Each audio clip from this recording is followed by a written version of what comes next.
皆さんは楽園と聞くとどんな場所を思い浮かべますか？こんにちは、ダイアリー11のちえです。今回はこれぞまさに南国の楽園、大自然の中に現れるまるで秘密基地のようなエコロッジと、フィリピンならでは幻想的なマジックアワーを堪能してきました。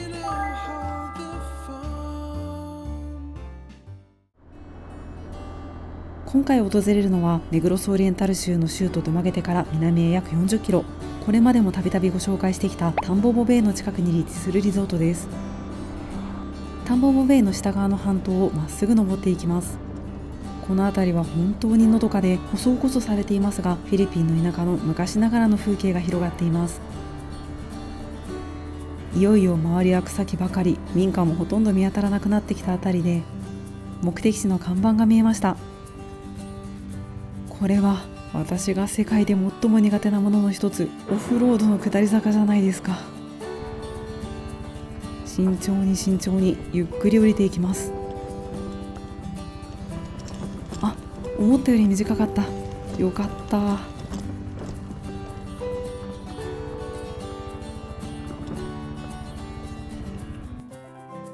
こちらが入り口ですね。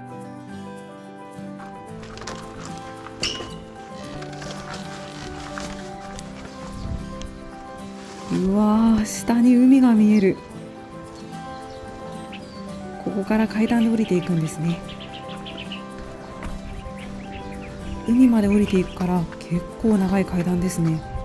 草木に囲まれたトンネルみたいで、すでに隠れ家感が半端ないです。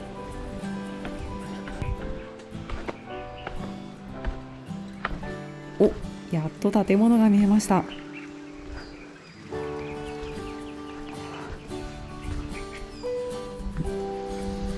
うわー、海が目の前。こちらが今回宿泊するクークーズネストです。訪問者を最初に迎えるのは伝統的な竹建築のレストランスペース。そしてとにかく目を奪われるのが目の前に広がるプライベートビーチ。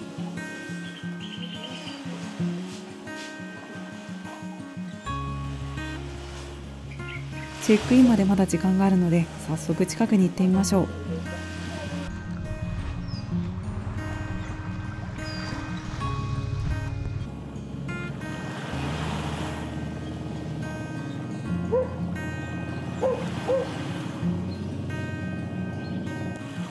穏やかな波と浅瀬から奥に向かって濃くなっていく青のグラデーション、そして空に溶け込む水平線。私が一番驚いたのがこの真っ白な砂浜。ネグロス島は古くから火山灰が堆積していて、私の住むドマゲテ周辺のビーチはほとんどが黒砂です。だからこのようなホワイトサンドのビーチは結構珍しいんですよ。そういえば以前ご紹介したホワイトサンドのシークレットビーチがあるタートルアイランドもここの近くですね。浅瀬に入って水中カメラを入れてみます。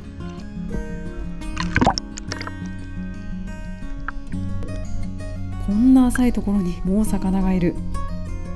透明度も抜群。ちょっと奥まで行けばシュノーケルも楽しめそうです。ビーチの端まで行くと長い桟橋があります。あ、揺れる。なるほど、これ竹で作ったイカダを長くつなげてプカプカ浮かばせているんですね。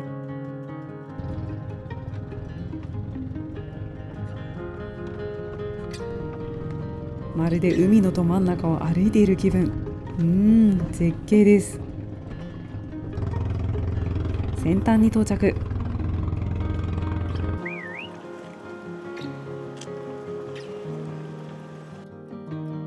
右側に釣り人発見。長い釣り竿で胸まで使って釣りしてますね。左側では網漁もしています。この辺りは何が取れるんでしょうね。水中カメラを入れてみます。こっちにはちっちゃい魚の群れがいますね。尻尾にも島が見えるから6000スズメダイかな。陸側を振り返るとこんな感じ。ビーチの目の前、崖に沿うようにロッジが点在しています。じゃあそろそろチェックインの時間なので、気になるロッジに入ってみましょう。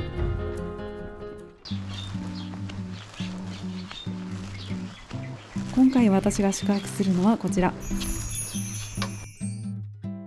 エコロッジドリフトウッドです。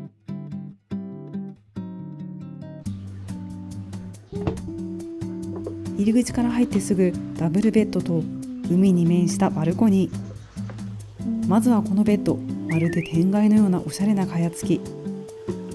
この通り虫対策は万全です。そしてこの広々としたバルコニーからはビーチの景色を独り占め。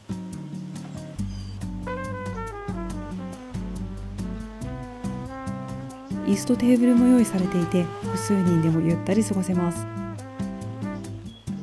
何よりこのハンモックが最高。これは後でじっくり堪能するとして、先にロッジの全貌を確認しましょう。このはしごでロフトに登ります。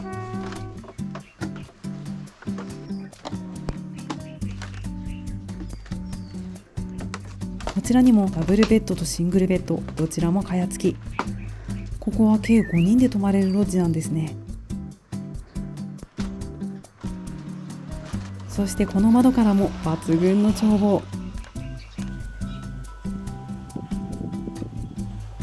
高い位置から見下ろす海も最高です。玄関に戻って、こちらが水回り。広々とした洗面台と、こちらがシャワー、そしてお手洗いです。エコロッジなのでホテルと違ってシンプルな設備ですが、トイレは水洗式。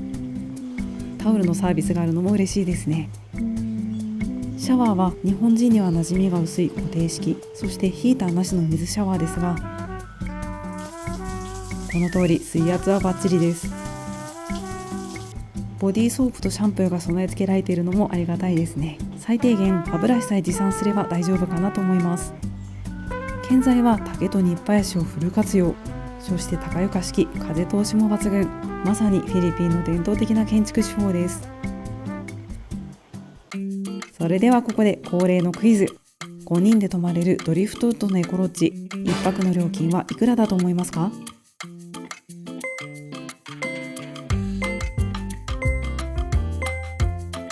正解は2156ペソ、約4800円でした。ちなみにこのクークーズネストでは、このドリフトウッドを含めて計6種類のエコロッジに宿泊できます。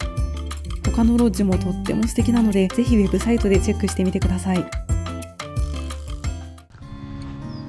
さて、ロッジでのんびり過ごしてもいいんですが、せっかくなのでプライベートビーチをもう少し満喫してみます。桟橋の逆側、左の端まで行ってみると、行き止まりかと思いきや、岩の隙間から奥に行けそうですね。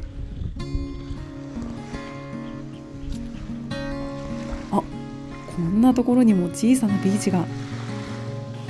まるでちょっとしたシークレットビーチですね。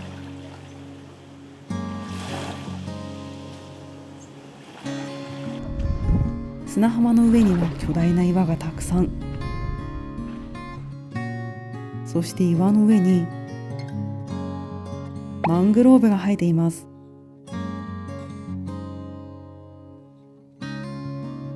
こんなに生い茂ってる。植物の生命力ってすごいですね。続いてはビーチの生き物探し。岩場で早速見つけました。ヤドカリちゃん。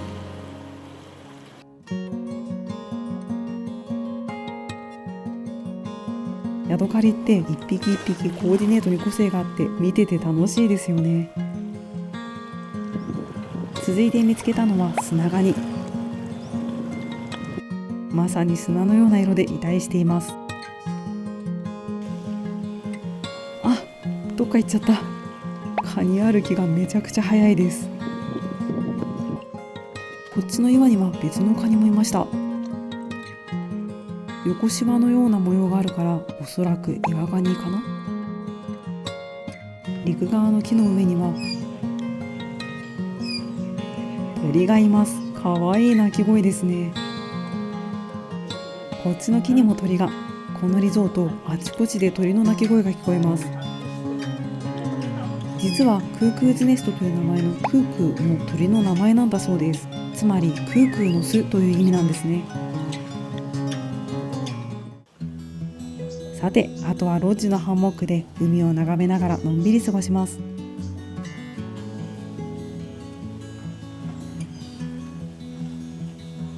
こうやって過ごしていると、今が人生で一番贅沢な時間なんじゃないかと思ったりします。私にとってはそんな風に思える場所こそが楽園なのかも。日がだいぶ傾いてきました。実は私がここに来た最大の目当てがこれからやってきます。私の住んでいるドゥマゲテ周辺では海側から朝日が昇って陸側に夕日が沈んでいきます。陸側には大きなタリンス山がそびえているので、夕日は山の後ろにすぐ隠れてしまうんです。でもこのクークーズネストが立地するのはネグロス島のほぼ最南端。つまりここからなら水平線に沈んでいく夕日を鑑賞できるんです。フィリピンに来たことがある人なら、フィリピンの夕日の美しさにきっと感動したことがあると思います。私の一番のおすすめは、夕日が沈んだ後、夜になる直前のマジックアワーの空と海の色。それではここからはフィリピンの田舎ならではの幻想的な夕焼け空をお楽しみください。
フィリピンの鮮明な夕日と幻想的なマジックアワーいかがでしたか？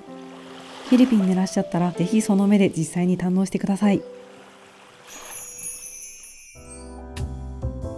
最後にレストランの紹介です。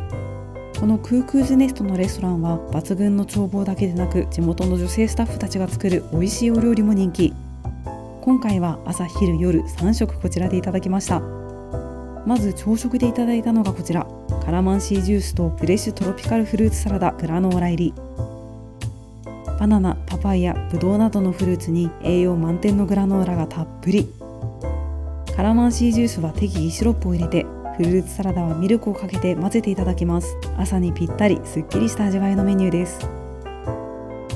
続いて昼食はこちら、カラマンシーが乗ったバナナクレープ。日本の一般的なクレープと違って皮がパリパリしているタイプ。メープルシロップをかけていただきます。中にはバナナがたっぷり。シンプルだけど間違いのない美味しさです。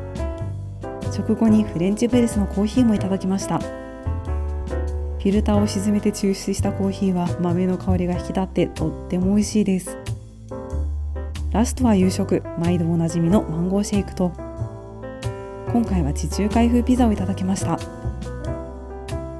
たっぷりのトマトとチーズ、そしてオリーブがゴロゴロ乗っていて美味しかったです。夕食時はレストランから先ほどのマジックアワーの空と海を堪能できます。デートや記念日にもおすすめできる最高にロマンチックな雰囲気ですよ。ダイヤル11、次回は番外編。フィリピンの田舎町での一人暮らしは一体どんな感じなのか。私の何でもないごくごく普通の一日の赤裸々 Vlog をお届けします。お楽しみに。